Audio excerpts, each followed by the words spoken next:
Wait. Episode 8, Mirror, Mirror on the Wall. You guys look pretty good. You might be the fairest of them all. No, hell no.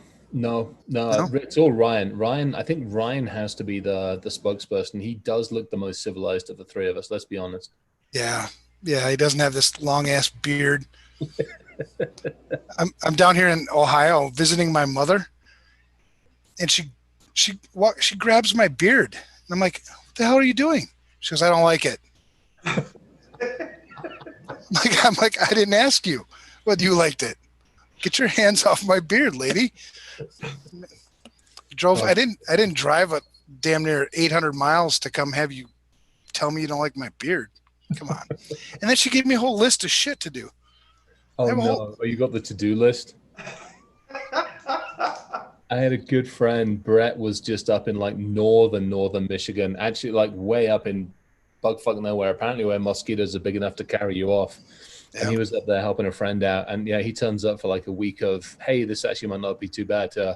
A week of like ground clearing and forest clearing and moving stuff around and basically getting eaten and chased by whatever bugs don't try to kill him. He sent me a picture of this fucking spider that was bigger than he chews tobacco. So he's got this chewing can and the damn spider's bigger than this chewing can. I'm like, no, shit ain't happening. I'm done.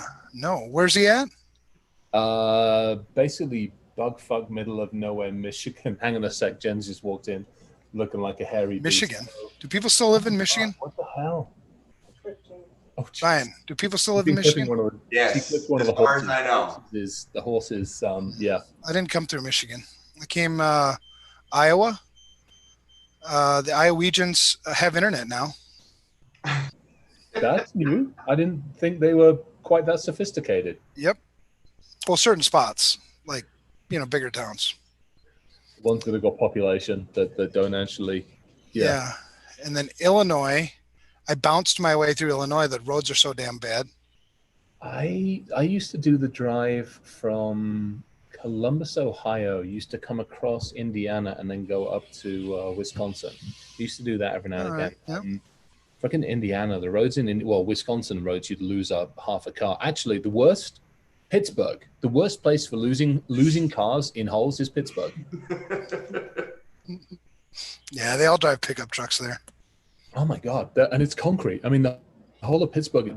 And don't even try and hope your GPS, let alone freaking Apple Maps, actually know which road you're on. It's like Texas, like those little roads that sit next to the roads. Like, hey, you're on the road. No, god damn it, you're on the wrong freaking road. It's the one you want to go off, buggers off right somewhere, and you're like, oh fuck. Worst I ever had with that was downtown Atlanta. So I'm going through downtown Atlanta in a moving truck, and the Jeep, and for like, I don't know, 10 miles worth of road. It's a county highway, a city street, a freeway, a bypass, a frontage road. I mean, it's all this crap, and it's in the same corridor. And so like every 10, and you'd go for about a minute and a half, GPS would be, get in the left lane on US whatever. And then you'd go 10 more feet to be like, get in the right lane on, GPS is lost lane. Get on the left lane on, and like this thing is it's driving me nuts. And I'm in this huge moving truck towing a car behind it. So I'm in the biggest Penske you can get with a car trailer in rush hour trying to weave through Atlanta, and the GPS couldn't make up its mind. Hey, look at my shirt today. Nice. Oh, that's awesome. That's awesome. Rachel spotted mine. I'm actually wearing the it isn't showing it off, it's just the general I could first find this morning. This is the one that the Innocent Lives Foundation did for me. Nice. Fucking beard, get out of the way. Fucking beard, get out of the way. It's me in a freaking tutu giving the presentation. It was awesome. It's hilarious. We had a ton of fun, and we just raised a bunch more money on LinkedIn by sending out shirts to everybody. Awesome. Hey, should I show everybody the shirt I'm buying you? Should I show everybody the shirt I'm buying you? Yeah, you almost have to. I love that shirt. There are a few people I know need to see that shirt. There it is. Yep. Fits you like it will fit you like a glove. Turn off the lights around here. What the hell's going on? All right. Yeah, that's the shirt. Yeah, so I'm in a hotel, Home 2 Suites.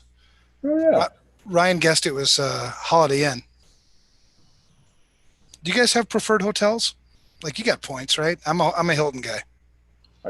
Hilton and Marriott. I mean, to me, it's I mean, you guys know as well as I do. I mean, at the end of the day, most of them all just bleed one into another, with some exceptions. Right. We did some work for a client up in Vale, and their preferred hotel that they put everybody else in is the Four Seasons. I'm like, oh no, the hardship. Yeah. How will I ever survive? Yes. I gave a talk one time to the Weyerhaeuser family. I guess they have a big, huge trust with a whole bunch. There's a bunch of them, but they Weyerhaeuser, they did the hell trains. They made a ton of money in trains, and then I think lumber. Oh wow. And billions of dollars. But they flew me down to Orlando to give a talk to their family or their trust, whatever that is. Nice. And they put me up in the Ritz Carlton. Oh. In like this, I don't know, man. I'm a plain Jane kind of guy, right? I mean, I'm kind of a no frills. I stayed there one night and they're like, well, you can stay longer. And I'm like, well, are you paying? Like, yeah. Yes, we'll pay. I'm like, sure, let's do it. Oh, that's awesome. We were out at RSA, not last year, year before, and Ativo did there. I was part of the client advisory board. Yeah. Same thing. They put us up at the Ritz, which is just up the hill from the Moscone up there for. Yeah. And they're like, oh, you can stay there, because after a couple of days, they were going to move us to another hotel. Maybe you can stay here if you want. I'm like, well, and I'm like, yeah, for the price of that. I'm like, no, I'll move to, I'll go slum it with everybody else at the flipping Hilton or somewhere. Yeah, I mean, security guys make good money, but come on. Yeah, there's that money, and then there's Russian oligarchy money. Right. Quite in that league. I don't know, the Hilton in Kuala Lumpur is pretty impressive. Ooh. Never been there. Yeah, same thing. I've not. Yeah. What I found is the international Hiltons tend to be kind of a higher par than stateside Hiltons. Did you say Kuala Lumpur? Isn't that an animal? Lumpur. So Kuala, and is it supposed to be like a lemur? Well, I don't know. I just know it's in Malaysia and it's as hot as the sun. And so it's a place, not two animals. It's not two animals. It's a place. A lumpy koala. He was in lumpy koala. It's an interesting place to be. It's one of the few places I've gone where mandatory bomb checks are done on your cab before it brings you through into the hotel compound. It's one of those deals. Yeah. A few of those. Yeah, they have them in Turkey. I was in Turkey staying at some place in Turkey, and same thing. You drive in and they let down the big ass barrier only after they've swept through the car, bless them. Right. Yeah. Had that in really nice hotel though. Really, really nice hotel. Yeah. I on the way here, speaking of bombs, I stopped at a fireworks place. I haven't been in a fireworks place in so long, and I walked in, I'm like, holy crap. And everybody looked like me.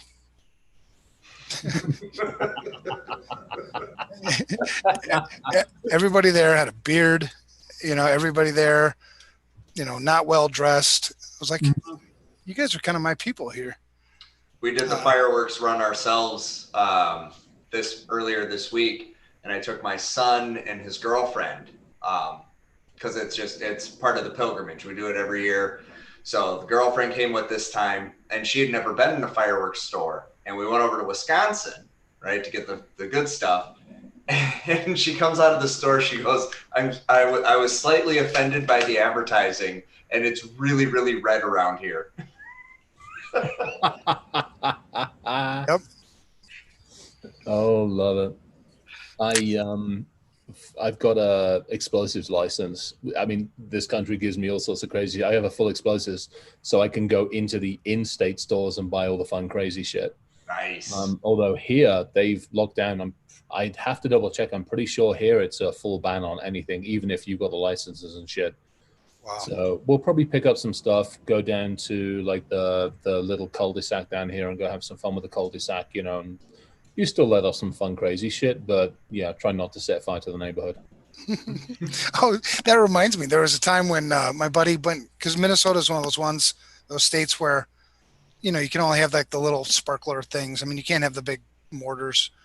And my buddy went over to Wisconsin where you can get that stuff, and he came back, and we were lighting them off in his neighborhood. I mean, and all the neighbors were out. One of the freaking things fell over. Oh yeah, that gets real interesting at that point. If you haven't done any kind of distancing or put them in sand or anything like even half remotely, like, hey, this will be good. Right. So I saw it fall over, and I'm like, oh shit. So I took off running. I'm getting behind something, and they're all like, what, where are you going? And all of a sudden, boom, it goes shooting like right past my buddy into his house. I'm like, holy shit. Ooh, and then that one like pushed, the propellant pushed it, and then it shot the neighbor's house across the street. And this is going on for like 6-7 shots. Oh shit. Yeah, it was awesome. Oh yeah, that's one of those moments. He had to replace siding, I think, on 2 of his neighbors' houses. I don't think insurance covered it. No, yeah, that is one that. How did this happen? The damnedest thing. You never just woke up in the morning, freaking birds. Bastards, arsonist birds. Right. Yeah. I thought it was the funniest damn thing I've ever seen. I wish I would have had video. You guys would have loved it. But so that might be a reoccurring theme. So this year I actually have to build a proper container, if you will. I have to build a launch rack to kind of hold everything, because what I do is I take and I daisy chain them down like a big slab of wood, and then I fuse them all together, get a nice sequence going. Well, one year that tipped over. Another year, I tried one of the big ones that have they're like the bottle rocket, but with the mortar on top. Yeah. Stuck it in the dirt a little too good. That stuff is sand. Sand is good. So this year, everybody's like, "Hey, dude, you gotta do something. We're tired of." Right. Yeah. Just give the fireworks to somebody else, and that way you can blame them. Yeah. We used to run them typically around about now we would be out of the lake house. Well, only this week, next week we'd be out of the lake house, and I've done them out of the lake house to gone down to the local like DIY store, picked up a couple of big 25-pound things of just good sand, and then used those inside some containers, and that just works well. And then just basically pointed them out over the lake and just had some fun. Yeah, I want my buddy to do fireworks again. I want to go over and see that happen. And a bunch of the guys have got that we're all part of the same kind of thing, and would run them for a number of places like Douglas County, E-Days, and a few other things. That's cool. Very cool. Well, we got a topic today. The topic, I changed last minute, but I always do that. So the topic today is mirror, mirror on the wall, which it kind of dawned on me, just roles and responsibilities. Everybody's pointing fingers. A few times do you see when people are building security programs? I mean, you see shit all the time where I was talking to a buddy today. We were talking about asset management. I'm like, well, who's responsible? Well, that person, does that person know that they're responsible? Right. Maybe. So, I mean, this thing, and it goes kind of throughout. It's the same thing at home. Who's responsible for your security at home? Who's responsible for your security at work? Many times when I get hired to go and talk to an organization or work with an organization, the first thing I'll ask is who's ultimately responsible for security here? Yep. And you'd be amazed at how many times people just stall. They don't know. I'm like, well, that's where we're going to start. Yeah. I mean, before we start writing policies, before we start buying shit, who's making the calls? Right. And it's less about somebody there to take the fall, and it's more about, okay, who's guiding, who's actually going to work with us, who is talking to leadership, who's going to own it, who's ultimately, when we're basically sitting there saying, Splunk, call us, who's actually going to make that call? Right. Well, and then when shit hits the fan, then it's the same kind of thing. Not me. Yeah. I wasn't empowered to do my job as the CISO, or maybe you were, or maybe you weren't. I don't know. But you also see that a lot of times. CISO. How many years have we been preaching CISOs shouldn't be reporting to IT? Oof. Yeah. Fox guarding the hen house shenanigans. Yeah, that's never a good one. A really large healthcare organization this morning, I heard, very large healthcare organization, is hiring a CISO, and it's a dual role, CISO and senior VP of network architecture. Yeah, right. Yeah, that's a large healthcare. Mm-hmm. Dear large healthcare, let's have a conversation about that, shall we? Right. But you're missing the point, Evan. It's much easier to hide my shit when I'm seated in both positions. See, as the network architect, the design is blessed from a security perspective because I'm the CISO. Right. So it's a perfect relationship. It allows me to hide my stuff. It allows me to get by, and then when the blame time comes, I go like this. Yeah. Oh, that was the architecture guy's fault. What do you mean? Yeah. Yeah. A little bit of civil in that job role. All right. So here's a good question to that point. Go back to your statement, which was, the CISO reporting in through IT, like the CTO or somewhere. I'm interested in where you guys think a CISO should go into. And, it might be different small to medium business, but I'd be interested to get your guys' thoughts on where ideally a CISO should go into. I think in the simplest form, a CISO has two jobs, and that's it. Your job is to consult the business on information security risk so that they make good risk decisions. And your second job is to implement those risk decisions to the best of your ability. So if that's my role, if I'm supposed to be consulting the business to make good risk decisions, that means I have to consult the CEO, maybe the audit committee, the board of directors, somewhere there. And every time you bury me in the organization, you water down my message. You make it that much more difficult for me to consult the business to make good risk decisions. Right. And then as the CISO, I live with whatever risk decisions are made. Yeah. If the CEO is making shitty risk decisions, well, then either I suck at consulting the CEO, assuming I get FaceTime with that person. Yeah. Or it's shitty management. And so I'll go somewhere else. Mm-hmm. Yeah, that sounds a little familiar at the moment, shall we say, with one org. Right. So Brian, what's your take? Enterprise, I think CISO should report to legal. In small business, it should be the highest position. So CISO, president, whatever the highest, CEO, whatever the highest position is in a mid-sized business is where security should report to. Why should it report to legal? The reason I think that it should report to legal is because that is a separation of duties bound by a code of ethics. So legal has to be careful. Now, we all know lawyers are shady and this and that, but they still have to operate within a set of guidelines. They have some boundaries, some ethics boundaries, and in the enterprise, it makes more sense because legal isn't always driven by the business. They're driven by, they're more rigid. They're more framework-based, more compliancy-based as a role, if you will, where, the CEO is going to be driven by whatever's going to please the shareholders. And I think CFO, same thing. They're going to be trying to cut corners, trying to cut dollars. So for me, in the big enterprise, legal is the least shitty of my options. I guess I see them as less driven by the business, right? Mm-hmm.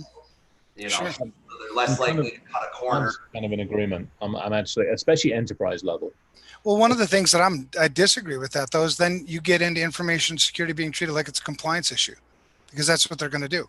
They're going to go checkbox security. It's not going to be risk driven. I've seen it happen so many times. I get that there's definitely a legal component. If I was going to establish an information security committee in an enterprise, I would certainly invite legal to the table. I need to have their input. Yeah, but a lot of times risk reports to legal. And that's another, should it? I think so. But does legal understand risk? Well, I do think lawyers understand risk. Legal risk. I think they understand the concept of risk. I don't think they understand the technical nuance of the type of risk that we're trying to articulate. But I think as far as who within the business structure is most risk-minded, it's going to be a lawyer. They're the ones that are always like, shh, don't say that. Why? Well, because you're exposing yourself to risk. Right. But, and they're thinking from a liability standpoint, though. They're not thinking from a true risk standpoint. You know what I mean? They're not thinking vulnerabilities and threats. Fair. And I think, there maybe isn't one way, because I do want to give you credit, because I don't want to, I don't know, man. It's a business issue that business needs to make decisions, right? Don't bury it. I think the CEO doesn't even know what their responsibility is with information security even in an enterprise. Well, no, you understand financial risk, you understand legal risk, you understand all these other risks because they've got your ear. The one that you don't hear enough of is information security risk. Agreed. Yeah. I mean, and I also think that in the enterprise, they should, report up through the board, that they should have a dedicated channel to the board. So when they run into those conflicts where the CFO is trying to save a few bucks, the CEO wants to push the feature, and the lawyer is trying to hide the liability, that they have that alternative channel to go directly to the board as an unbiased party and say, this is what I see. These are the facts. These are the ones, these are the zeros. Here's your ons and offs. And then, at the very least, you're informed. Regardless of the decision you make, I've done my job to inform you of what you're actually exposing yourself to. I mean, the challenge with that one, as well as I mean, we've all probably been in those footsteps. That's a company ending move at that point. Mm-hmm. Because you go in and you say, look, I mean, that's basically just like, look, nobody else is listening to me. Nothing else is happening. I've got to make this move. And when I make this move, I'm going to make an enemy out of basically the people that have been trying to squash it. I mean, it literally is but sometimes that's what it takes. Oh, it's absolutely a, CLE, right? It's totally a career limiting event. Yeah. But not really. I mean, I propose that it shouldn't be. I propose that the board should be aware and there should be more transparency, because at the end of the day, this is one of those things where we're either doing it right and we're secure as we can be, or we're not. Yeah. And I think transparency, regardless of who you report to, I think there should be transparency to the highest levels, even up to and including the shareholders in some cases. If your company's doing things like, I want to know the medical device company is doing everything conceivably possible to ensure that they've got the best security, that they can get their hands on. They've got the best talent, the best tools, because they're responsible for life and death product. I'm not so much as worried that the t-shirt maker has the same degree, right, of protection. Yes, I want my credit card protected. I want my PII protected. But at the end of the day, it's all already out there anyways, and I don't care if you compromise my t-shirt account. Yeah. But I think, big pharma, self-driving vehicles, these things that touch our lives, these medical device makers, I think there needs to be more, and it needs to be transparent. Well, back to the reporting thing. I mean, I've done vCISO work in enterprise, a few times, and I've always used legal as a tool. You know what I mean? When I can get CEO reporting, right?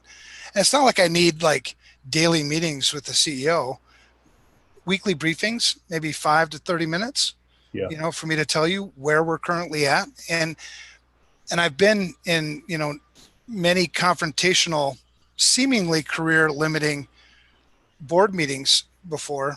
Well, first of all, you walk in, you look like this, and they're like, who the hell's Grizzly Adams? Yep. But the, going there with facts, as opposed to opinion, right? I learned that the hard way. I got kicked out of a board meeting because I was sharing my opinion, and they just tore me up.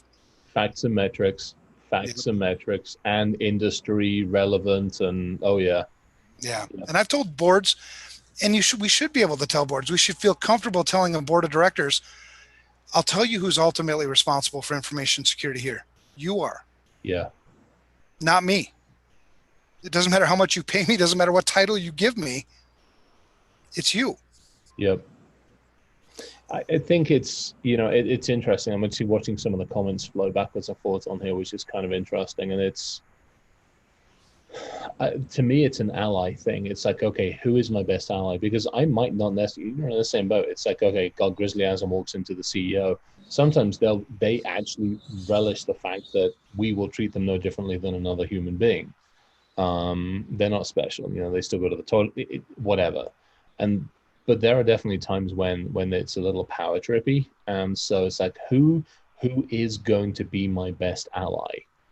Right. And more often than not, my best ally is, to Ryan's point, is legal. I mean, it really is. You walk arm in arm with, I mean, we have to get over personally, I just want to put most of the lawyers in the lime pit.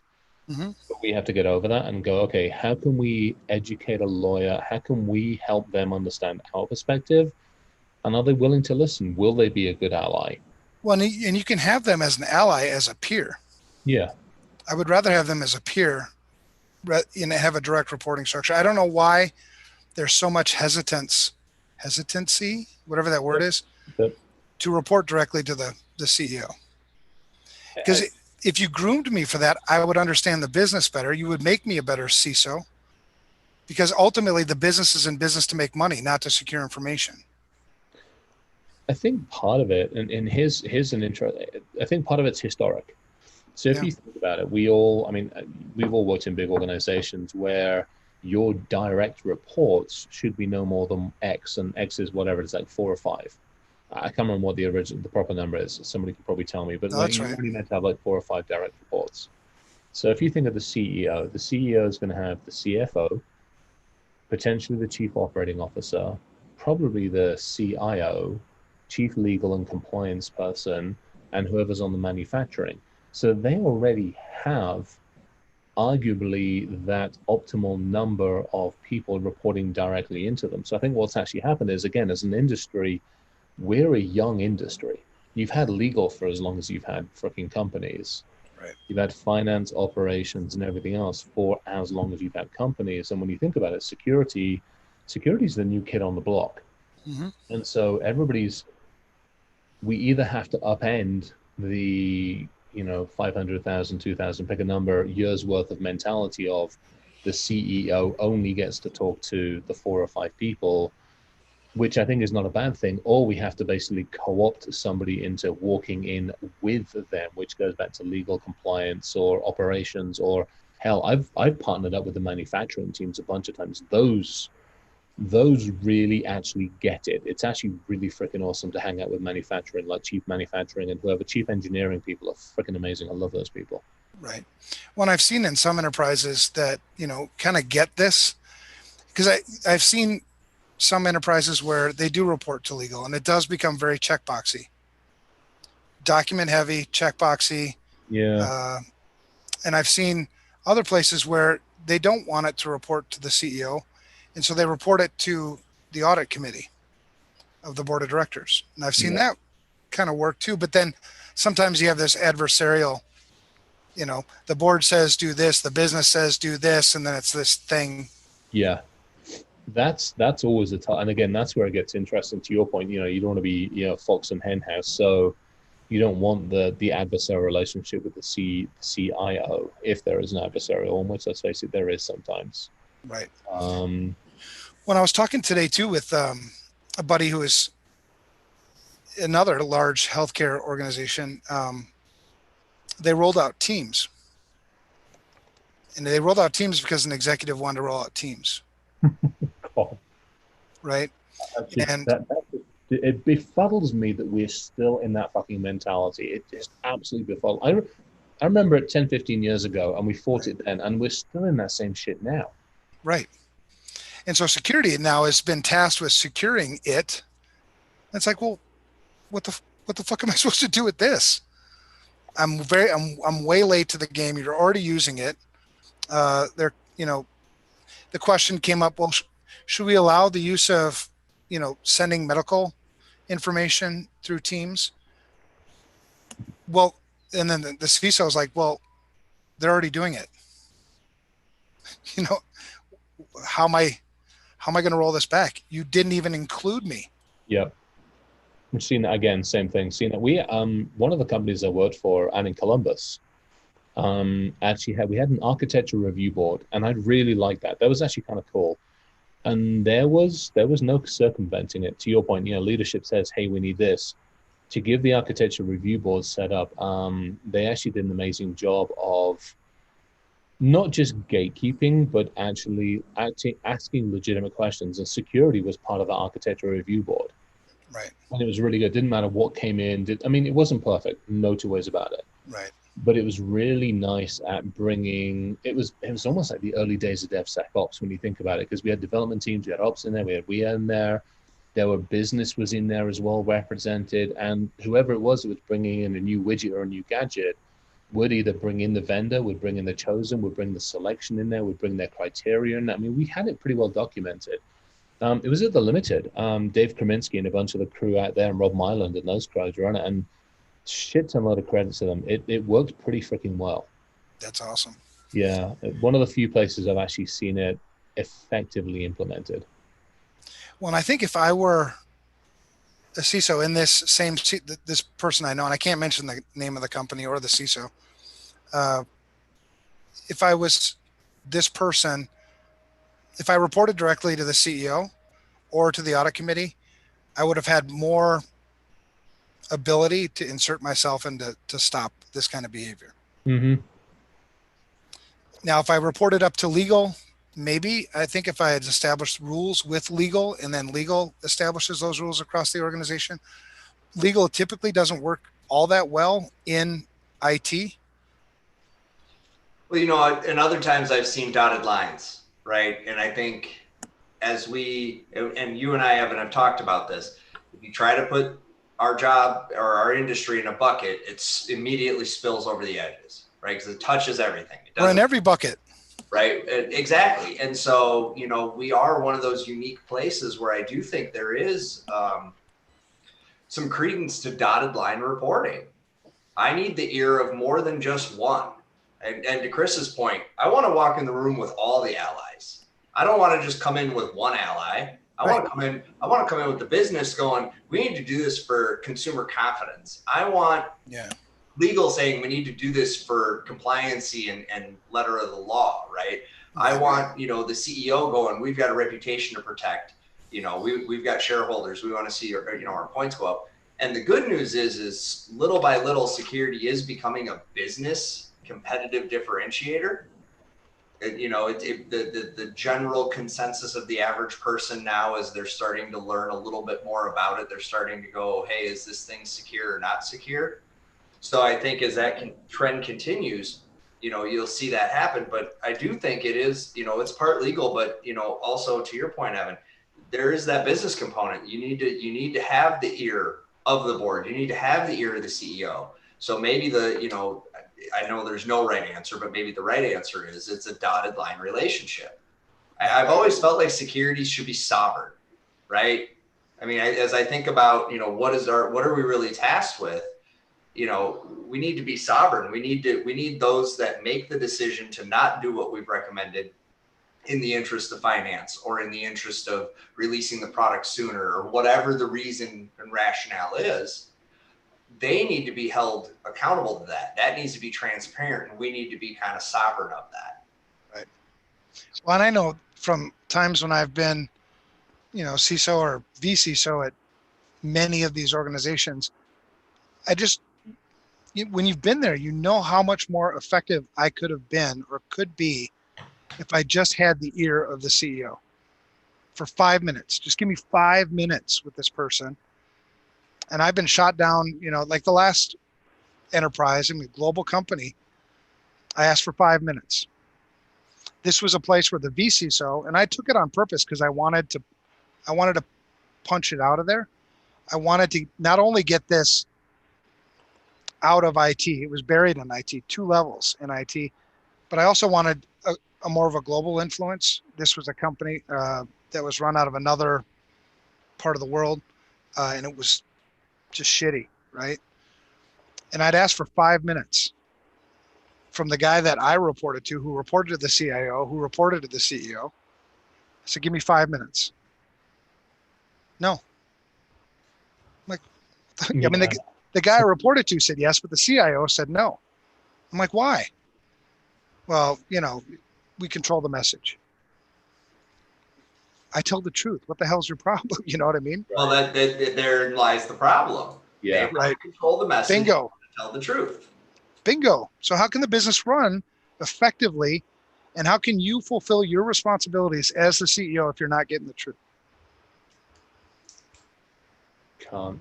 Here's an interesting one. So Jeff Mann, Jeff and I have had a conversation, and we've talked about this a little bit, and I haven't gotten the full conversation with him, but his interest is, does information security eventually die? Do we go away and we just become completely part of the business? In other words, our job is all over the business, and security should be everybody's responsibility. Yet we're in our own silo. Why aren't we just part of the business? Right. Just like HR, just like finance, just like all other parts of the business. Yeah. Well, it goes back to a couple shows ago. This is the incompatibility issue. This is the new kid on the block issue. This is the you want to sit at the big kids table, but as far as the world's concerned, not even sure if you're growing people yet. Yeah. I mean, we're relatively unknown as an industry on the global scale. You know, we spend a lot of time in our own little echo chamber and circle, but the reality is people still to this day. I just ran into a lady. She said, "What do you do?" I said, I work in information and cybersecurity." She says, "Oh, you do identity theft?" "What's that?" Right. Yeah. Well, and she has heard of identity theft, right? So she knows that criminals steal stuff. Didn't know how it worked. Didn't know computers were involved. Didn't know. Just heard some chatter on the TV about buying LifeLock, right? I mean, I get that all the time. I know you guys do. I know you guys get asked that all. Should I buy the LifeLock, right? Yeah. Yep. And that's what they know. And that's as far as they know. And they don't even know what LifeLock does. They just know if they give some random address on the TV $30 a month, then they might be safe from identity theft, which sounds scary, but they don't even know what that is. Yeah. So I think part of the problem that you see manifested in the business is the very issue that we've been talking about on and off, which is this is real. This is how the world is moving, yet this has not yet been integrated into our daily lives. So it shows up as something within the business so that, people are like, hey, we want to make this new app. One of the first questions becomes, how are we going to secure it?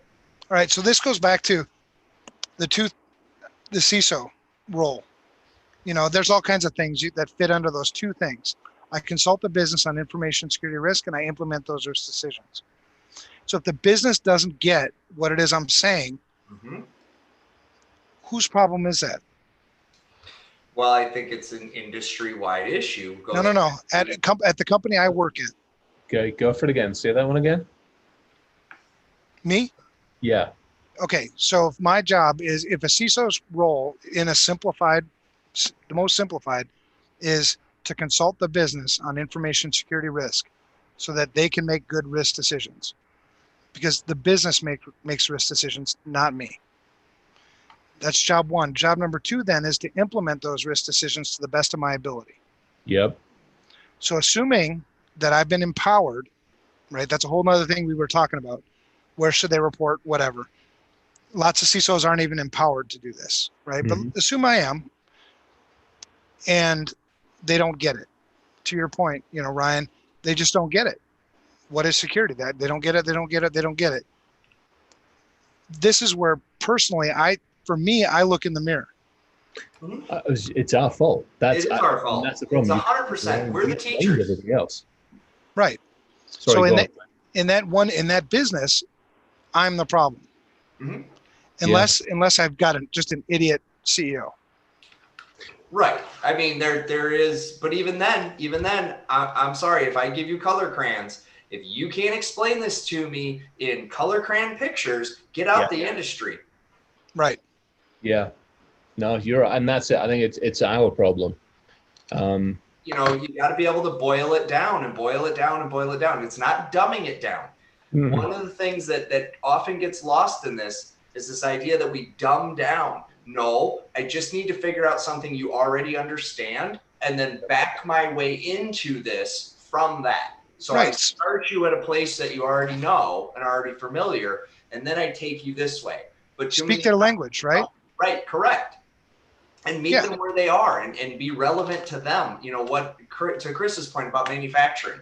So if let's say I want to play with the failure modes and effect analysis algorithm, right? Because I know that bearing is supposed to be, you know, alerted for vibration and service and maintenance. And I know if I delay that alert, that bearing then explodes, et cetera, right?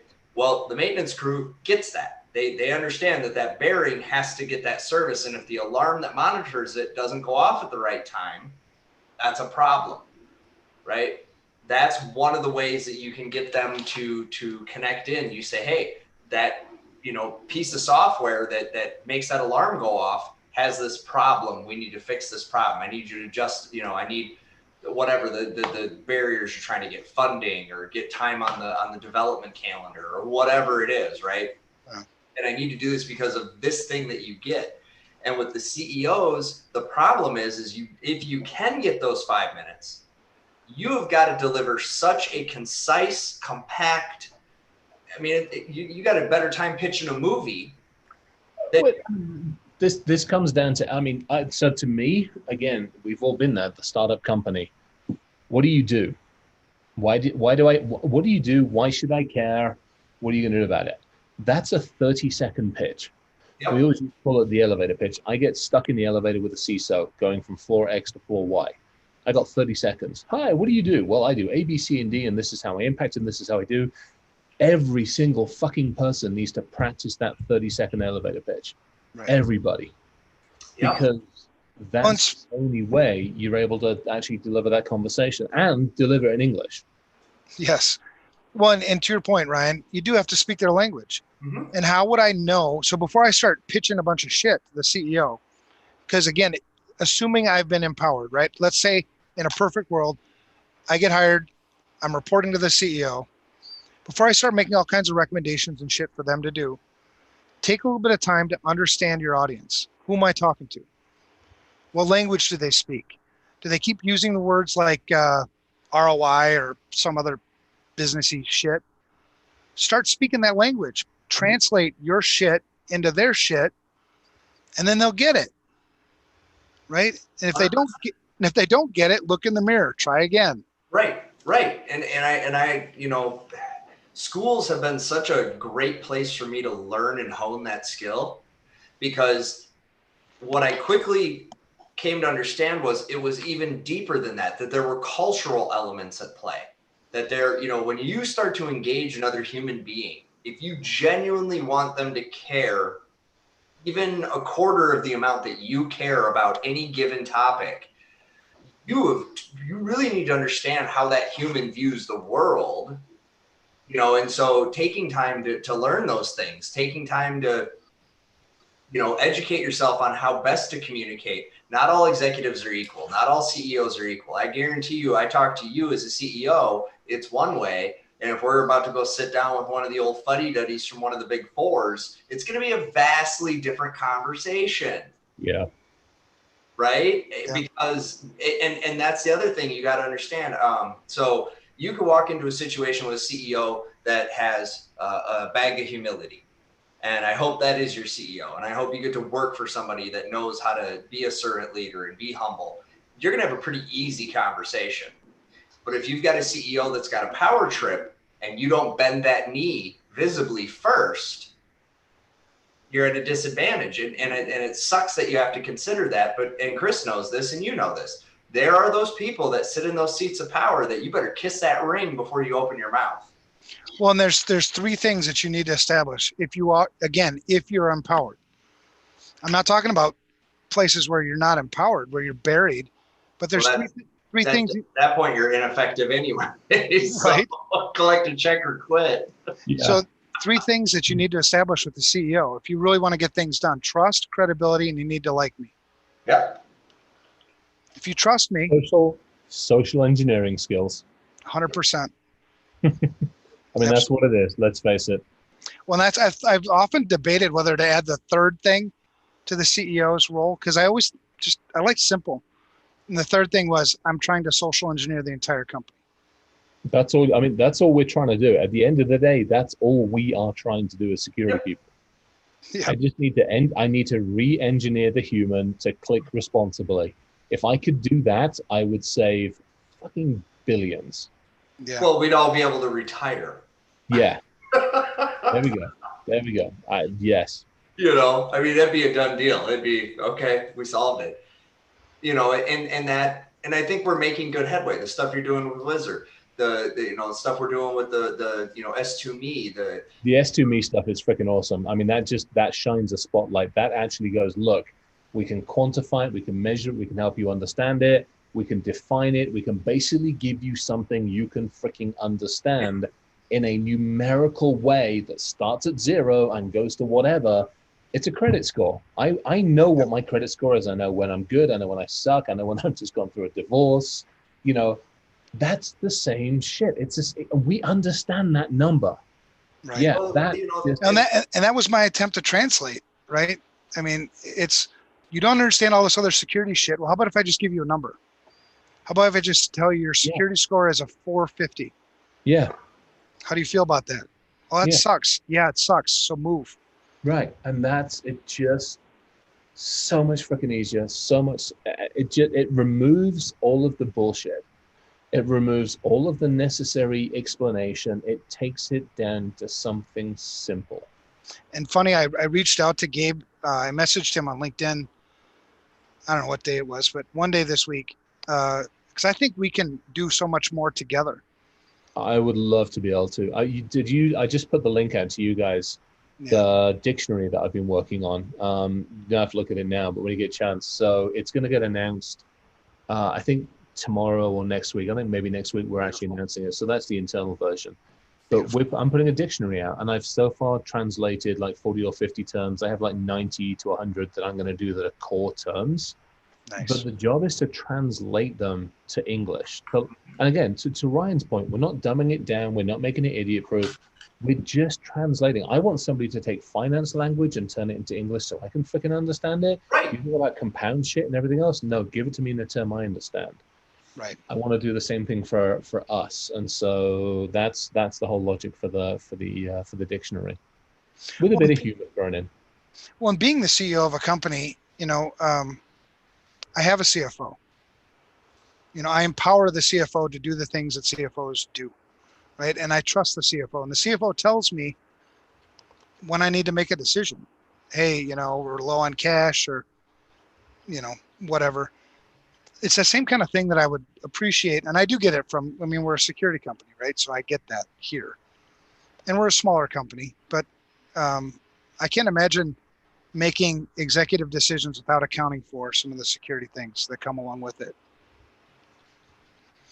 But we made a great segue. So we said enough about, I think, the company shit. We could talk days about that.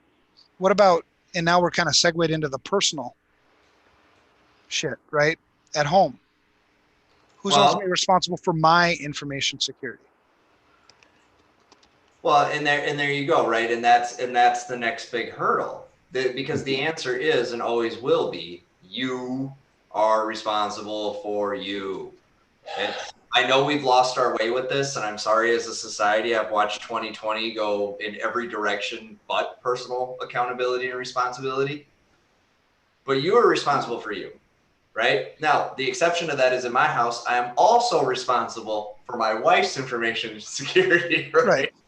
Well, so head of household, right? But head of household. But Absolutely. okay, so my mother is mid-late 70s, lives in the UK, lives in a like a flat. What do you want to call apartment? You call them in this country. Lives in an apartment in the middle of, you know, where she lives, and she lives in England. I love my mother to death. I freaking love her to death. But almost all of this would go straight over her head. Mm-hmm. I don't. She shouldn't have to be responsible for security. So that's where, gentlemen, little widgets like this come in real handy. Okay. No, I get it. Yeah, yep. Little widgets, because here's the other thing: we need to consumerize this shit. so not just consumerize it, but it needs to be standard and default. This comes back to when mum goes to, when mum went to wherever the hell she went to get her fucking computers, not Best Buy in the UK, whatever, when she went to go to get Curry's probably to get a computer or whatever. No, I didn't send her one from over here because of the power and all that shit. I did configure it though. When she went to get a computer, they shouldn't have just gone, here's your computer, have at it, have a nice day. When the internet provider turns up, it doesn't just dump some shitty ass piece of crappy firewall and go, have a nice day. How do we deal with this? How do we deal with 90% maybe? I think it's going to be one of two ways, because it's just the way the world seems to work. It's either the government's going to force you to, so it's going to be a law, or the consumers will demand it. I'll stop buying your shit. I'll buy this other shit. They just don't. I mean, that's right. So then it's going to come through law. Only because they currently don't understand the issue. Once we articulate, nobody's going to buy a car today without a seatbelt. Nobody's going to do it. They're not going to buy a car without a seatbelt. Well, guess what? Seatbelts did not exist. I would, and I would jump that shit. Actually, sorry, go on. No, I would, and I would jump that shit. What? Well, that's my thing. So, welcome. Yes, exactly. All right, fine. There will be an outlier. Like what I want to talk about, the general masses, the average person is not buying a brand new car without a seatbelt. North Carolina, and several other states would be like, "Yay, fuck you, no seatbelt. I can be a." Well, then we put them on their own VLAN. We isolate them. We put them on their own VLAN. We just segment them off the network, and here you go. Here's the plan. Put a firewall between states. Yep. Put firewalls up between states. I love it.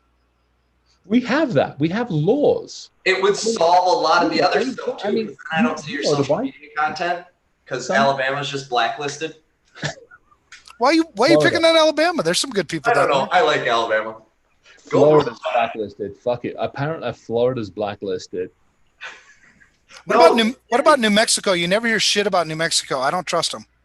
They're good. They're my neighbors. Sap. They're actually okay. They're not bad. Right. It's actually the New Zealanders I don't trust. We go out of country. It's fucking New Zealanders I don't trust. Well, you can't blacklist Florida. They're civilized. They're nice. They're good, and they're humane. No, bastards. Something somewhere underneath them. There's something somewhere. They are plotting to take over the world, the bastards. Well, it's like volcanoes, right? I mean, beautiful mountain. Oh, so nice and docile. And then all of a sudden, boom, that shit goes off. It's gone. And, New Zealand has a ton of volcanoes that go off and shit. I'm telling you, there's a Dr. No under every single one of those bloody things. I will say, though, so the privacy guy in me thinks that the Florida Public Records Act is a bridge too far. But the average American in me loves the entertainment. Well, the thing about the legal approach is the letter of the law versus the intent of the law. We fought this, since HIPAA, 1996, right? It was kind of the first kind of big, oh shit. And so the security rule, nobody even gave a shit about. Everybody went privacy rule, which then became a big legal thing because lawyers got a hold of it and you got to sign every fucking document ever made, and nobody reads them. Nobody knows what the hell they're even signing. Right. So lawyers just like to do that shit. And then they started enforcing the security law around 2009, 2013. It started becoming kind of like more of a thing with meaningful use and all that shit. And then what did people do?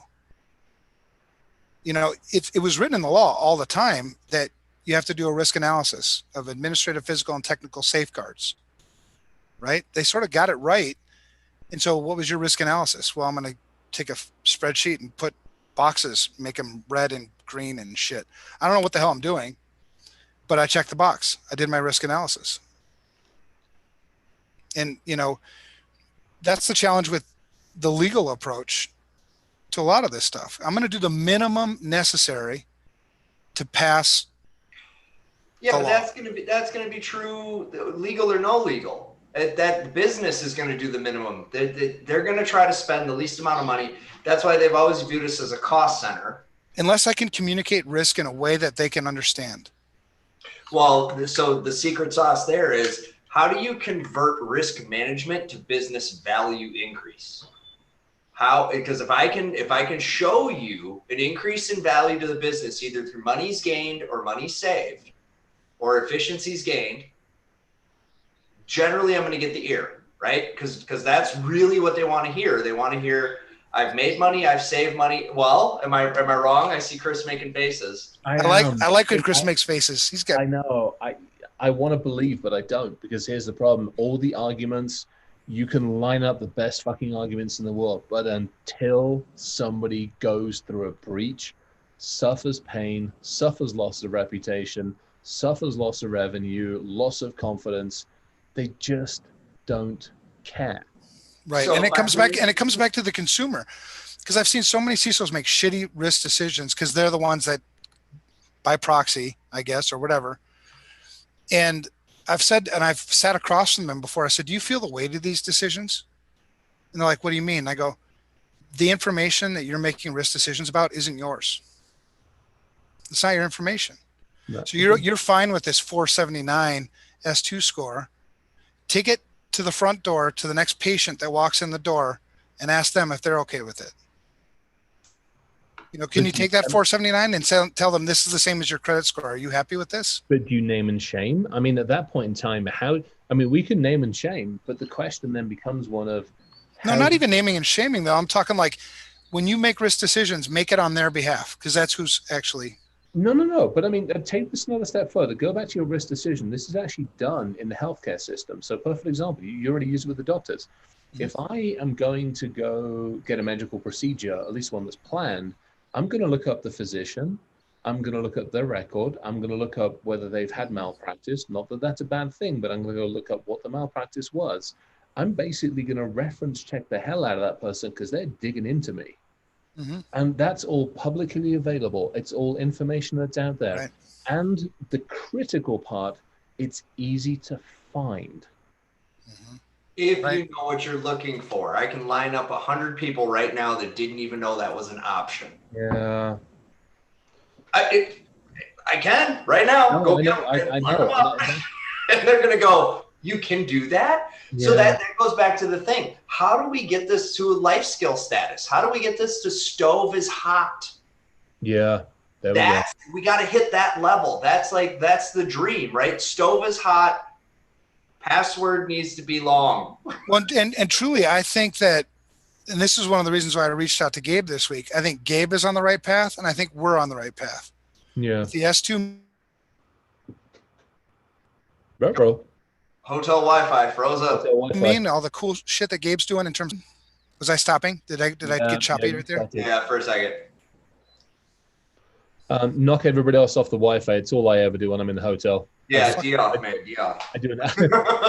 I just do a D-off, or I just do a fake AP thing and just do a D-off, and then I get the entire internet for a while. Hilton. All right, I'll knock him off. Damn it.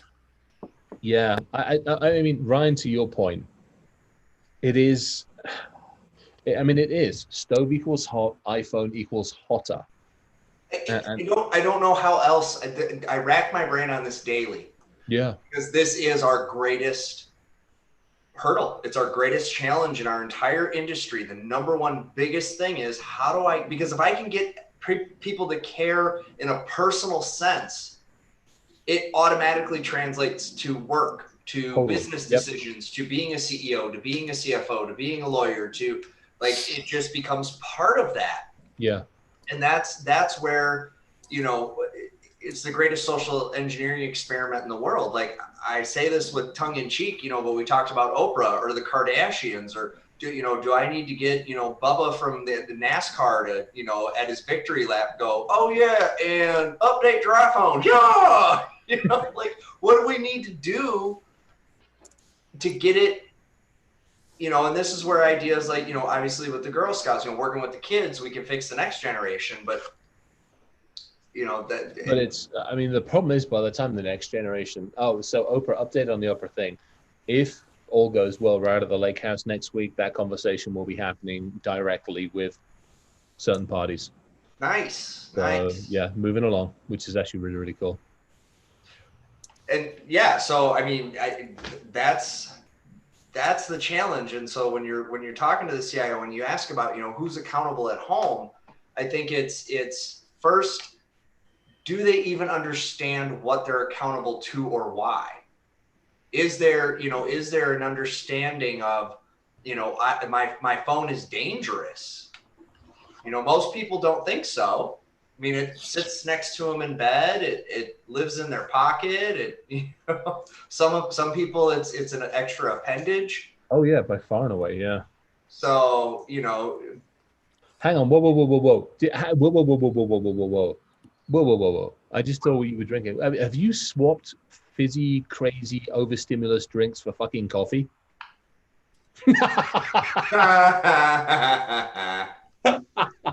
Sorry, what was that? I couldn't hear you. You were breaking up. Bad internet here. Intervention. Damn it. Yeah, that wasn't. But it's only my second. Coffee. That was the small bucket they sort of. They don't do anything but. Oh, no, that might be a reasonable size. Oh man. Looks big like this. Uh-huh. No, but that was one of the reasons. Hopefully the internet is better here. I kicked a few people off. Good. But one of the reasons we reached out to Gabe this week is we do need to solve this problem with making information security a life skill, to your point, Ryan. And I don't think it's any one thing, right? No. We had the same sort of issue with credit score. People didn't know how to handle their credit. Yeah. Right. And up until, FICO created a credit score, or, then it started to make sense to them. And I think we have to do the same thing with the S2Me. And then you take all the cool shit that Gabe's doing, with the translations, with the really cool training. Mm-hmm. And you can tell that he's not motivated by money either. So it's like, bingo, let's start working together. Because the one thing we don't want is the money grabbers to take advantage of this. Right. Yeah. But so here, back to your point on the credit score. I think if it had just been an informational thing, people still wouldn't care about it. Right. But the fact, having gone through all the shit I've gone through, I've had to rebuild mine a couple of times. And I'm back going through that now. And, I now go into, when I picked up the car, I go in knowing that my way of rebuilding it is to get a car loan, to put it on, to take my lumps and eat and drink my medicine right now. But then it will get better, and then it will get easier, and then things, because it's impacting me, it has a financial impact. Instead of paying $300 a month, I'm paying $400 a month, or whatever it might be. Or when I go get a mobile phone, they're like, well, Mr. Roberts, you can have one phone, but you can't have two phones because you still have credit risk, or all of these current things. So I think if it impacts us, if it actually impacts our ability to do what we want to do, then I think we can make a difference. Well, and one of the things that Ryan had a great idea was, working with recruiters. So if I'm working with a recruiter and I want to hire somebody, include an S2Me score with it. Right. So then, I can, because especially now with the work from home. I don't know if I'd score very well. What's that? The S2? Oh, yeah, right. I don't think I'd score very well. But at least you'd have that opportunity to explain it too, because that's usually the second part of getting a loan. Yeah, that is a good point. You do get, yeah, that is true. There are certain life events and things that happen, that might be the reason why you score the way you score. Well, and the idea behind the recruiter angle is, I give you proficiency tests in Word and Excel, and if you're getting a coding job, and so the idea is as a hiring manager, let's say I'm hiring an administrative assistant. I want to hire an administrative assistant that already has a high degree of cyber savviness, or if they don't, I want to know that so that I can focus my training.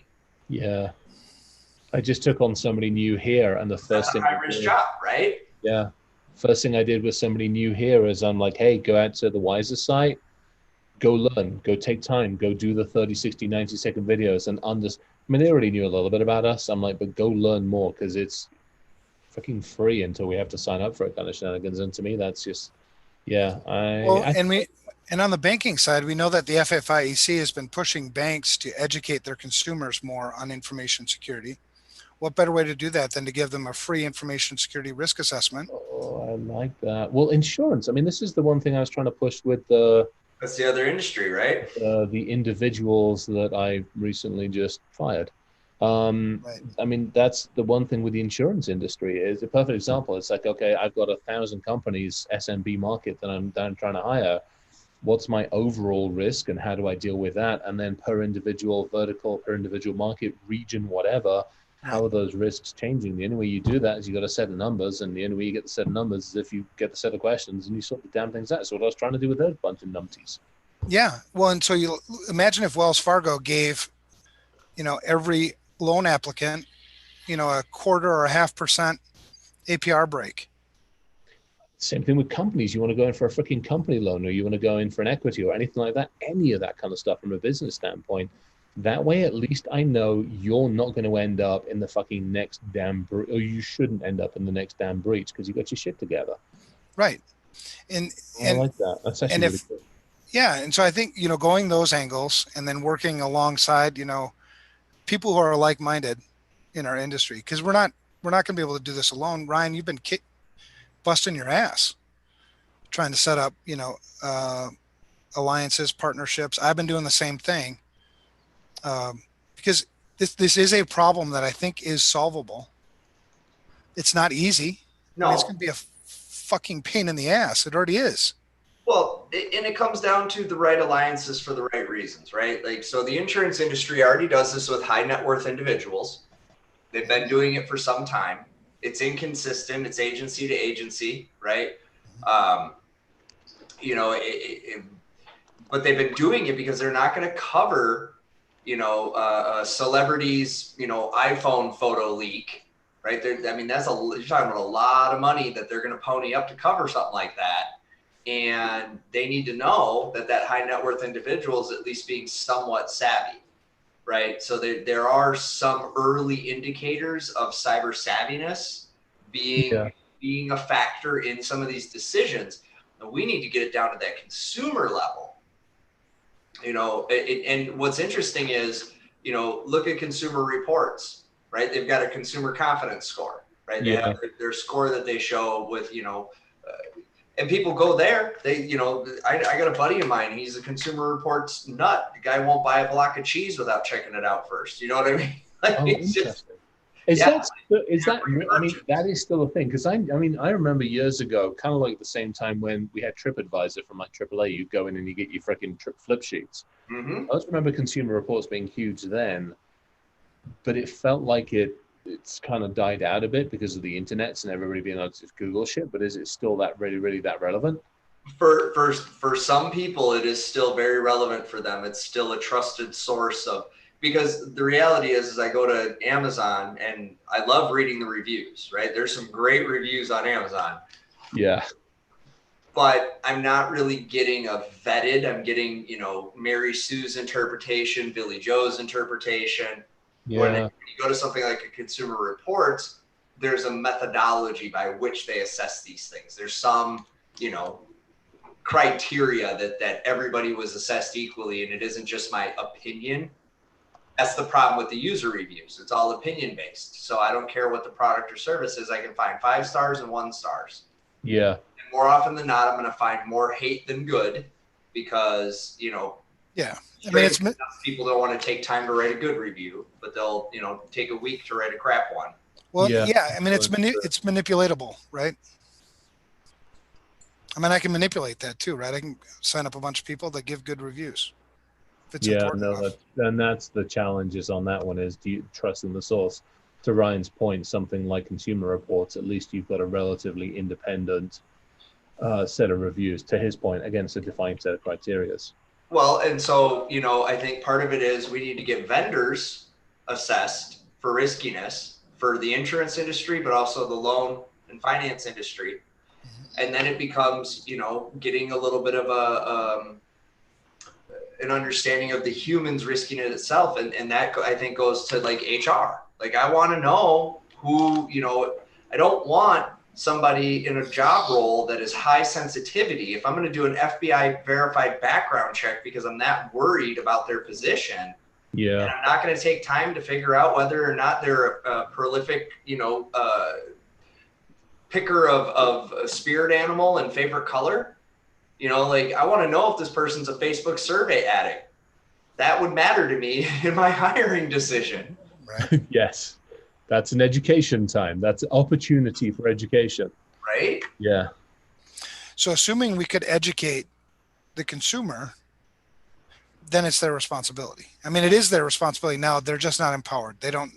Well, we give them smoke detectors and fire extinguishers, but if the house burns down, ultimately it's their responsibility.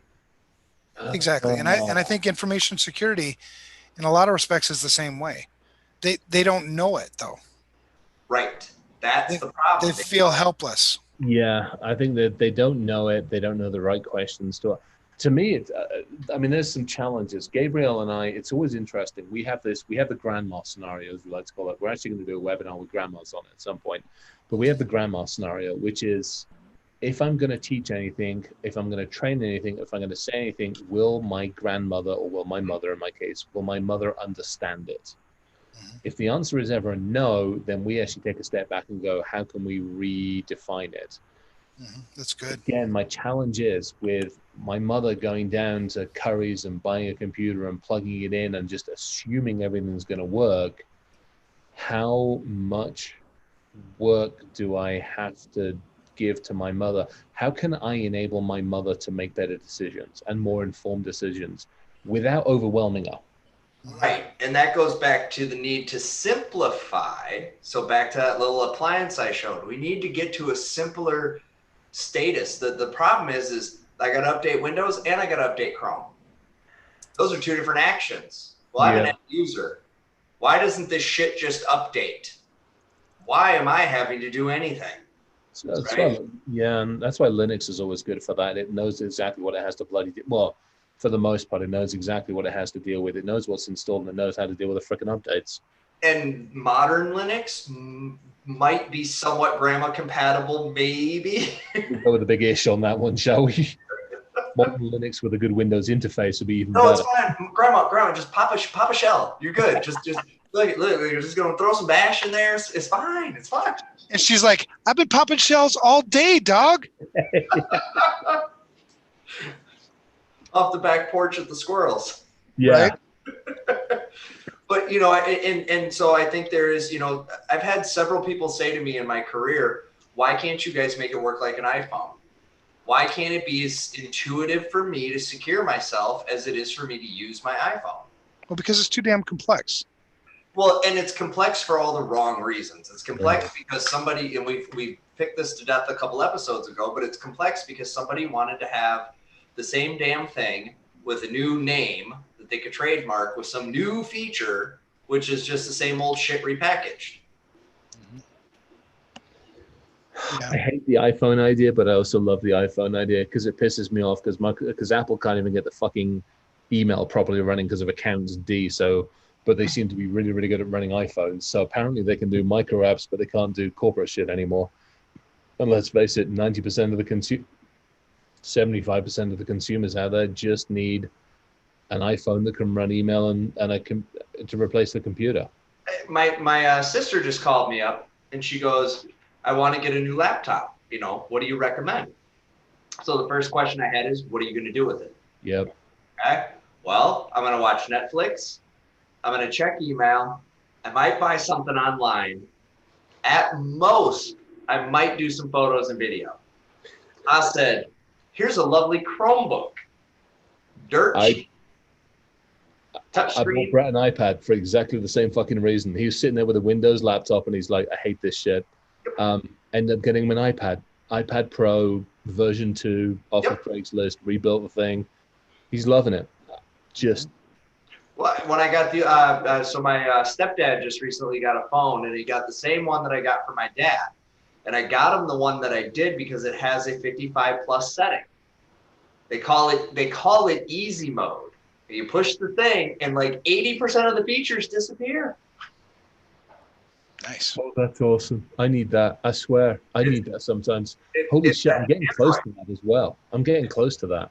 Yeah, if you get a modern, relatively up to date Samsung, it's got the easy mode. You just hit it up and like.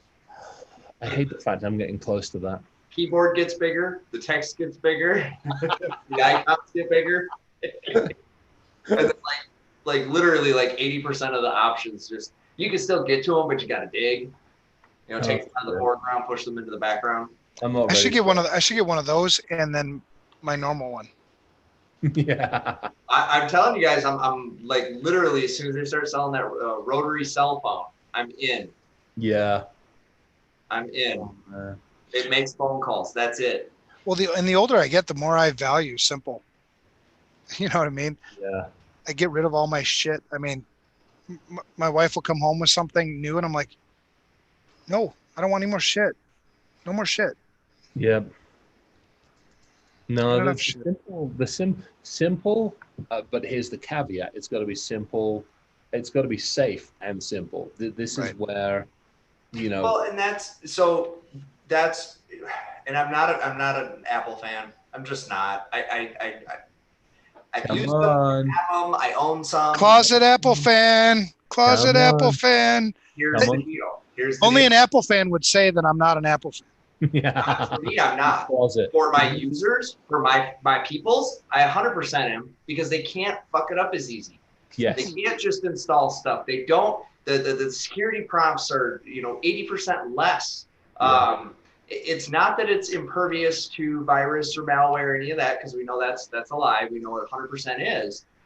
But they can't screw the pooch as easy. And if they do, the self-service reset's actually pretty intuitive. Yeah. So that reason alone, but that's also true. In my case, I say that's true for Chromebooks too. They're relatively difficult to botch. Yes. So it's a lot easier for me to recommend those things to non-tech folk, because it's like, you don't need the options in the first place. I mean, that's part of the problem is I buy a new laptop and the thing comes out of the box. I can do anything with it. I can, remote control satellites with it if I want to. Well, grandma doesn't need all that option. She needs to be able to get to Walgreens.com, maybe some Lane Bryant, something, right? She doesn't need as many options. And so I think there's, I know for one of my relatives, I set up parental controls. Yeah. What do you need to do on the internet? I need to do this. You going to do anything else? Nope, just this. Okay, here's your whitelist. Yeah. Problem solved, right? I just went into parental controls and whitelisted what they were going to do. And in the rare instance they run into something that they haven't done before or need to do, they give me a quick call, whatever, I add it. But it's a restriction. Makes sense. So here's a question. Okay, so this goes back to Evan's thing, back to the home user. I'll go back to my mom. If she is ultimately responsible, we the collective we have to put a system of process and architecture in place that enables her to succeed. Yes, 100%. Yep. And I think that is a combination. It's the score, it's the safety training, and it's an architecture that's safer than what she has options for at the moment. Let's put it that way. Right. Yeah. Well, I think it's time to close it down a little bit. We've had such a wide open architecture for so long, which was great in the heyday, but now we really have settled into purpose built, if you will, right? I mean, grandma doesn't need a gaming PC. That is way overkill for anything she's going to need to do. And the reality is I can get by with 90% of the average consumer online activities with nothing more than 32 gigs of RAM. Right. I don't even really need storage, especially if it's linked to, like a cloud account for keeping photos. I don't even need local storage on the damn thing. Yeah, pretty much. So I think there will be a growing movement, I hope, of simplifying some of that. Like, why can't I just get the Netflix machine that only does Netflix and 5 other things online? Does Simple sell? It can. It can. Because I think one of the things that we'll have to overcome, As long as it's sexy. It has to be sexy. right, as a collective, one of the things we'll have to combat is this shiny object syndrome. But The new feature, the new app. I mean, hell, you could give them. I mean, I gave Brett. Brett's got the iPad Pro. Put a nice keyboard on it. It's freaking awesome. Right. And it's got a certain amount of things open on it. It's got a certain amount of things he just doesn't need to deal with, and it works. Does everything he freaking needs it. Well, so to kind of tie this back around, I think ultimately it's a multifaceted thing, but one of the roles that we need to be filling here is back at the design phase. Are we finding ways to simplify security into the design from day one so that we're not the add-on after the fact, right? Because a lot of the stuff we want to do, we can intuitively bury within the app. We can intuitively bury within the architecture of that system. But so many times we're not brought to the table until, a quarter of the development's already done. Or, the first time we look at the design specs, they're, 3/4 of the way through the build. Well, and to your point, like Chris, you mentioned, we mentioned how many errors per 1,000 lines of code. Oh, 15 between 15 and 50 errors per 1,000 lines of code. Right. So imagine if I take an operating system and I make it simple. Yeah. Like we're talking, I can shed millions of lines of code. Oh yeah, totally. Including the vulnerabilities and errors that come with it. Yeah, exactly. And as long as you make it, for love or not love, between iPhone and Google, the app capabilities of both of those and the ability to almost containerize those apps to some degree. I mean, it's a compelling story. I was actually just joking on this. Vladimir was saying, let's get VT100s in everybody's house. And I'm like, if you can get an app-driven version of one of those, yeah, I think it's fucking awesome. Right. What do you need? I need Netflix. I need this. I need this. That's it. Everything else is done. Just give them their TV then. What you mean? There we go. Your TV's got all that shit. The fucking TV, the damn TV that we picked up upstairs 6 months ago. The stupid thing's got most of that shit built in. That scares the hell out of me. We just won't even go there on that one. Right. It's like, hi, we want to connect to the internet. I'm like, hi, fuck off. But when you talk about, a life skill, what about the dishwasher that's connected to the internet? What about, my Nest device, my IoT shit and everything else, my car? The devices that are meant to make our life easier, smoother, and give us more free time back that do nothing more than give us more and more and more things that we have to look at and watch and do and deal with. Right. So it's going to, yeah, exactly. So it's going to go back to education. Yeah. Even if you do simplify the laptop or simplify their workstation, their life is complicated as hell. They're setting up. I mean, it's about being able to identify the risk as a risk. No one thinks of their thermostat as a risk. It's just not a mental connection the average person's till they wake up in the middle of the night and it's 90 degrees in their house. Why the fuck is it so hot in here? I'm with you. It's just playing in the background. Robots.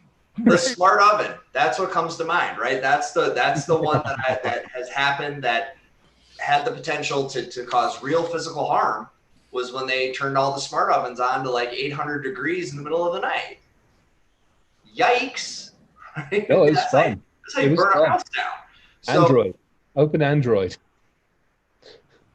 Might have had something to do with that. So I think it goes back to you can't, no matter how much tech you do, no matter how much you simplify shit for people, it's going to come down to people. Yeah. It's going to come down to empowering people to make better decisions. So the fact that you say, oh, that's an IT issue, or I don't know what security is, I don't want anything to do with it. Disconnect, man. You got to figure out where they're at, speak their language, connect with them. They're responsible for their own shit. I'm not responsible for your IoT shit that you put in your house. No, but we have to give them an appropriate dose. See, the problem is they've overconsumed the tech at inappropriate doses. Yeah. And now when we want to try to give them the security talk, And I call it the security talk because every time I give it, I feel like I'm sitting a preteen down on the bed, like, so listen, we're gonna have to talk. Yeah, you're right. Let me tell you how babies are made. Work. Yeah, when you plug the IoT into the router, you get the malware. So if you're not responsible enough to raise the malware, Wait a second, Ryan, what's malwares? malwares will make your junk fall off. So don't get it. Oh damn! That's awesome. But it is that level, and a lot of times we try to give them too much. So I've seen so many top 10 lists, knowing the average person isn't getting past number 4. Right. Well, and I know that if you talk to me, I can only imagine that if you talk to me, and I sensed any condescension, that's another trick, right? I'm tuning out. Yep. And I think you're an asshole. Yep. And the next security guy I talk to, I don't even want to hear it. They're also an asshole. Yeah. I've met one of them. You guys are dicks. Moving on. Yeah. Right. Exactly. So it's almost like you come at this like, I'm not a security guy. Right. I'm a guy that loves people and I want to help people. Whatever. It's just I'm different than the other security people. I mean, this goes back to safety again. It's got nothing to do with security. This Correct. is all about safety. Mm-hmm. Exactly. My mother doesn't give a damn about security. She really doesn't. She loves what she knows about my job. She thinks is cool until the newspapers call her, or until the BBC gets hold of her, or GCHQ goes, "Will you stop letting your fucking son do this shit again?" But it's We're changing our address. Yeah. Hi, Mom. Sorry, I'm on the news again. Yeah. It's all about safety. Right. And that's, again, back to the Gabe thing. I mean, that's the thing I love about it, because I'm not going to teach you about security. I'm going to teach you back to what you said earlier, which is, how can I enable you, the human, to learn so that you can protect your family, the kids, the parents, the grandparents, the friends, the relatives. And if I do that enough, that bleeds into the work life. Mm-hmm. Right. And I can do that by talking about safety. I can teach you safety. You understand safety. It was drilled into you as a kid. You understood not to touch the stove. You understood not to touch the power lines. You understood not to, pet the wrong end of a freaking cow, or jump in front of a train, all that shit. I mean, we all understood that. Well, and so here's the thing. One thing that we lack is demonstrations. We like to show our shit off to each other, but how often have we shown the average person what can be done? How often do we sit them down and go, here, watch me do this? Well, because we don't, we have to make it real. Now it's obviously, maybe violate some of the rules to change the, speech on the,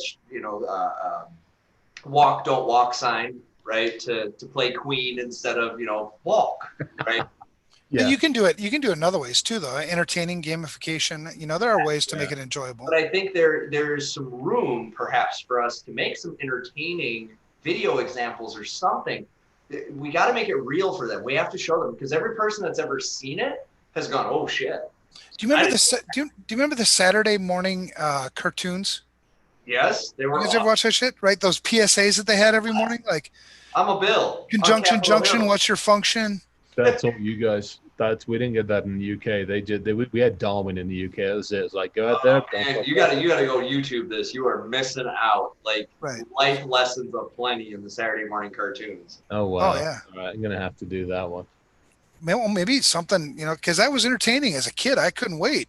We've got to do, the example I have is, I was doing a story last Christmas with the local news on, kind of IoT, right? So everybody bought IoT. What do we need to know to secure it? And I had my buddy, I went out and bought one of the Waze cameras, right? Yeah. Plugged it in, called my buddy and said, why don't you log in? So he starts talking to the reporter. See, she doesn't know this is going to happen. Mid-interview, he starts talking to her through the camera. Oh, nice. Completely changed her view on things. Yep. Called all her friends with baby monitors, because the very next question was, well, wait, can you do that with a baby monitor? Yeah. Yep. Oh, I didn't know. I was so completely unaware that that was even a thing. And now that I know it, hell no. I told Right. her, you got to But, get the old school baby monitors. but we've always used kind of fear. I think that'll die But out. it's not fear, it's reality. No, I know, but that was the motivator. That was the emotion, that she felt. Yes, unfortunately, Yeah. but No, fear is also the primary component in safety. no, that's true. That's true. We practice safety because we fear the consequences of not practicing Good that. point. Yeah. As long as you put the As much as positive I spin on hate it. FUD, I hate FUD. Right. But there is some truth and some reality, and it is straight up scary. Well, that's the reason why. I mean, FUD works, right? That's why. I know, but the it's the thing. uncertainty and doubt part I don't like. Right. Yep. Not so much the fear. I want you to be healthily afraid. I don't want you terrified, but just like you're healthily afraid of blowing the red light, I want you to have that same degree of healthy fear to respect the boundary. You don't take the gas pump and just start going like this across the gas station, but you'll jump in your email and click every damn link that's ever been sent your way. Right. Well, one of those things you understand comes with the consequence that you fear. One of those you don't understand the consequence, therefore you don't fear. But this goes back to what you were saying, the human in a digital world. I mean, it all ties back into that, which ties back into education, which ties back into it's back to the human again. I'm telling you, we just need the machines to take over. It's as simple. Way easier. Don't give up on humanity yet, man. We can do this. You just picked up a T-shirt for me, which actually does give me. It does allow me. That's you. Yeah, that's you. That's you. Even though my wife did say, "Hey, I found a new T-shirt for you," I was like, "No, I got a guy. I got a guy." I don't want to give up on humanity, but man, there's. I feel your pain, man. Yeah. I do the same thing. Most nights, not most nights, a lot of nights I'll go to bed and be like, "Fuck, really?" Yeah. So that's why I don't focus on the whole, guys. I focus on one human at a time. Because at least I can go to bed going, hey, I made a difference with one. I know I still have, 7 billion to go, but I made a difference with one. Right. And it's 10:30 at night. I need to still go find my human for today because I haven't influenced the human for today. Hey, you help me, man. But if we all do that, if all the listeners do that, if the people around us do that, And she sold two friends, and she sold two friends. Exactly. It's the old Pantene shampoo commercial, right? So if we can just get a just slightly large enough group to reach outside of our circles, I think we could actually get some momentum. Well, I mean, that's what you hit the nail on the head. We're really Fabergé. We're good at talking. We're really good at talking to ourselves. Mm-hmm. And again, that's why I love Gabe and the guys, Gabriel and the guys over there, because they're not in our industry. They're not even. I mean, they're kind of focused on our industry, but they're really not. I mean, they are. They're all over the shop, and same thing with insurance. That's what I love about the insurance industry. They're focusing everywhere. Jen's in the healthcare side of the world. I've gone off and given a bunch of lectures to people who are just purely in, the healthcare nursing side of the world. And you're right. If we talk to them in a way that is effective for them, it's great. It works really, really well. It's just, we just got to figure out how the hell to do it in a way that everybody understands it, and then be able to follow it up and keep on with it, to be honest. Yeah, well, I think exactly. Stay consistent. And I go like with all parents of preteens and teens, I tell them to buy that product I showed earlier. I said, you really want to do something right now that's going to give you immediate visibility into what's going on.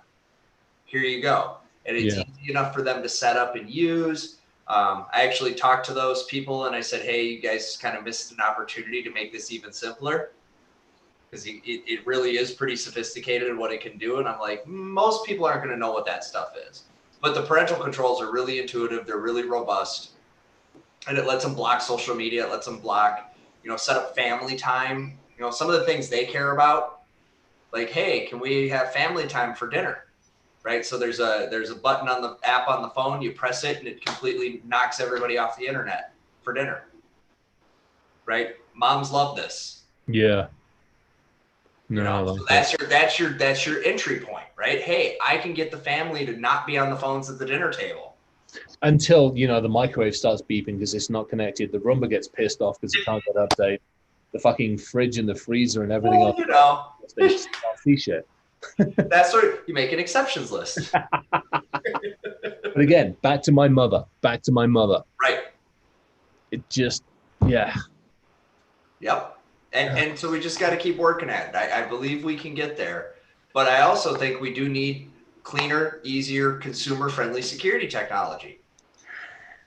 I can't disagree with you. I really, really can't. Because the router... Is anybody actually focusing? Actually, that is a good point. Is anybody actually focusing on that? I can't. Just the one company I'm thinking of. And like I said, I called their president and founder, and I was like, you could have... I love your product, but man, you missed a huge opportunity to even simplify this a little bit further for the consumer. But no, nobody really has that appliance based at home. I don't need to think. I plug it in and it'll alert me to suspicious crap. It's, checking the reputation database. It's, this product does that, right? It checks the reputation database. It's a full Debian Ubuntu, or it's a full Ubuntu security server in a queue. Nice. But we need those consumer simplification, or the router's got to be easier to set up. I mean, I bought a new router and it was easy to set up, but hard to secure. Yeah, there we go. Similar, one of the spaceship fucking things. Yep. I had it and I love it. Right. Finish. Yeah. Oh, you want to secure it? Yeah. Good luck finding the advanced tab. It's buried in a submenu of a submenu where you would never the fuck is it? And every single time you want to update the stupid thing, you got to reboot the fucking thing, and the entire planet goes offline for 5 minutes. Yeah, that'll be the one.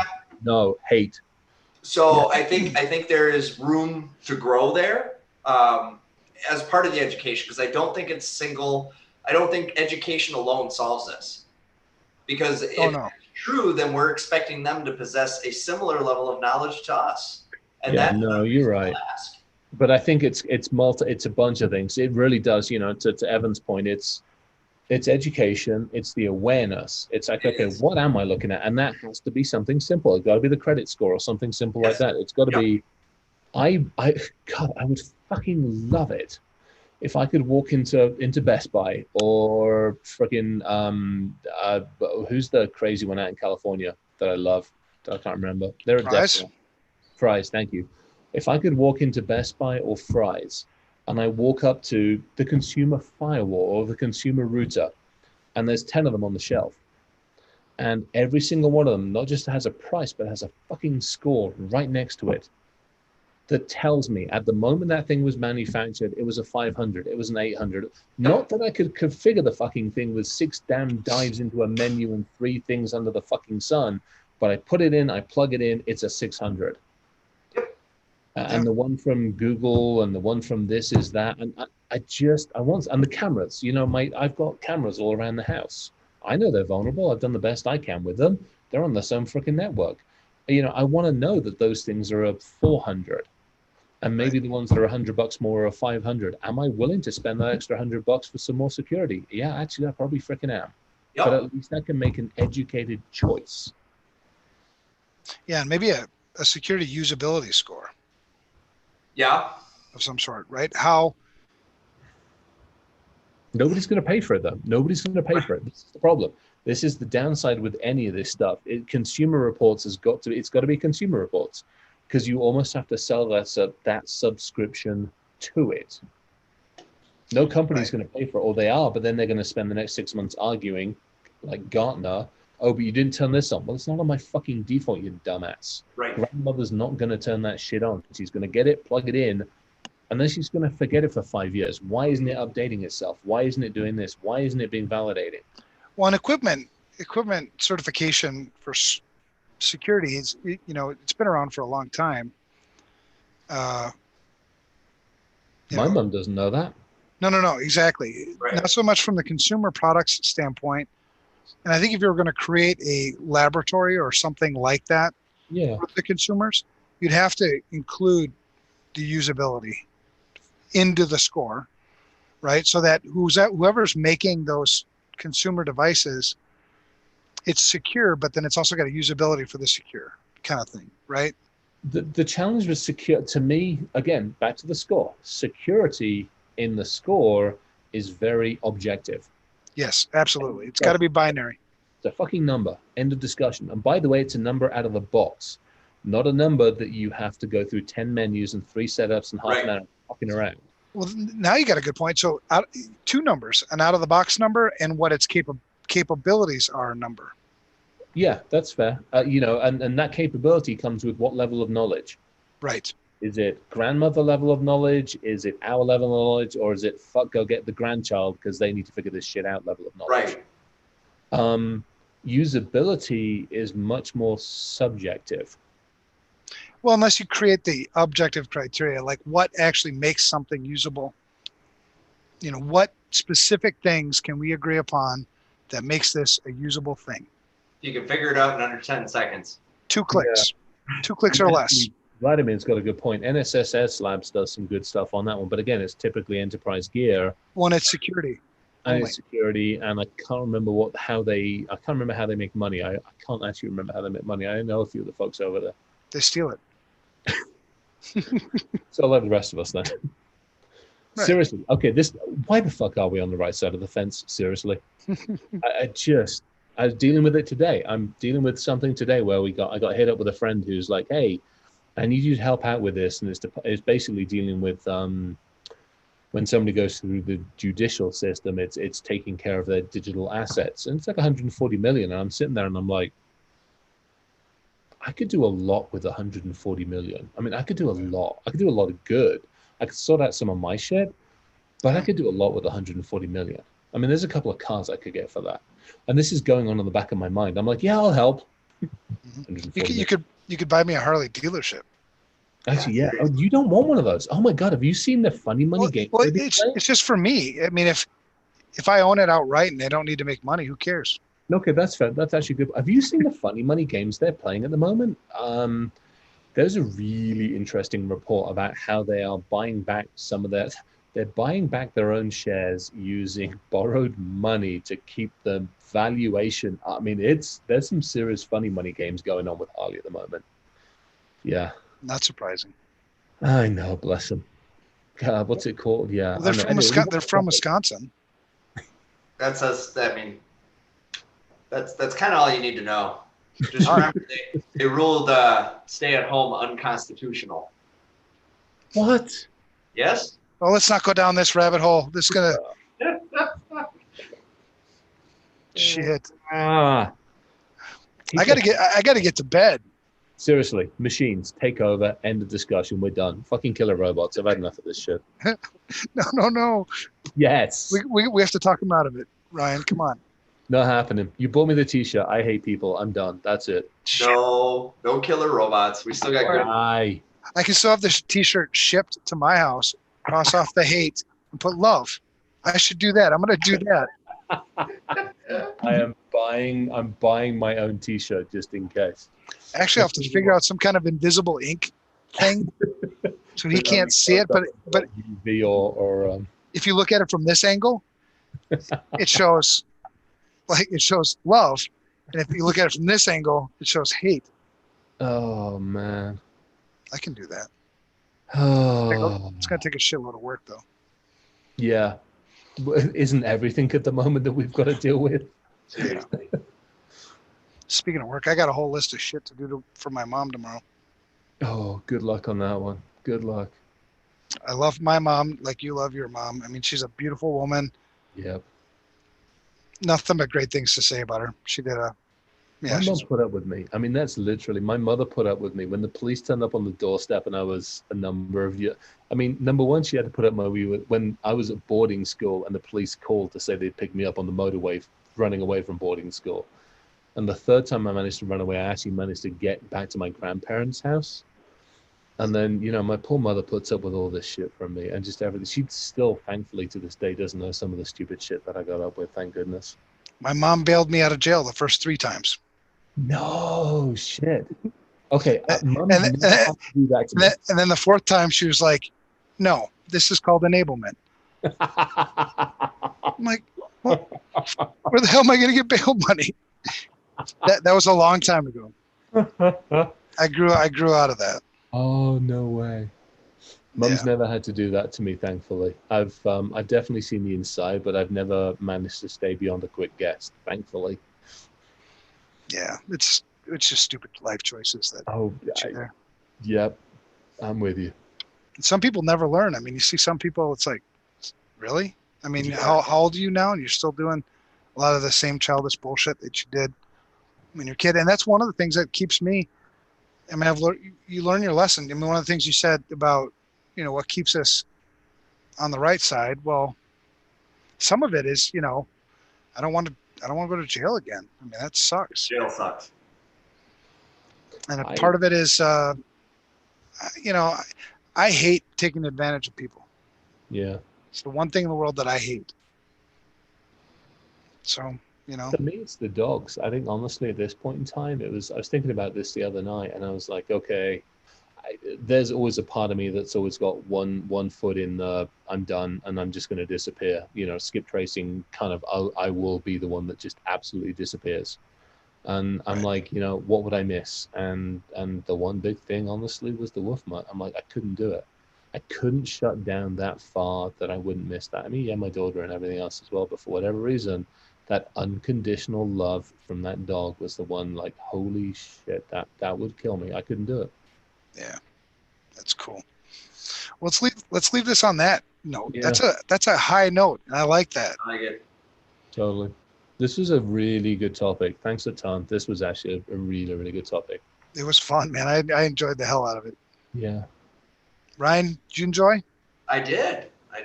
Now I got to try to figure out what the hell I'm doing next week. There you go. Yeah, you're up next, aren't you? That's awesome. I'll come up with something. There's no shortage of shit to talk about. That's for damn sure. Tell me about it. All All right, gentlemen. You have a wonderful 4th. That's true. Yeah, you all colonials have a wonderful. All 10, come back. Yep.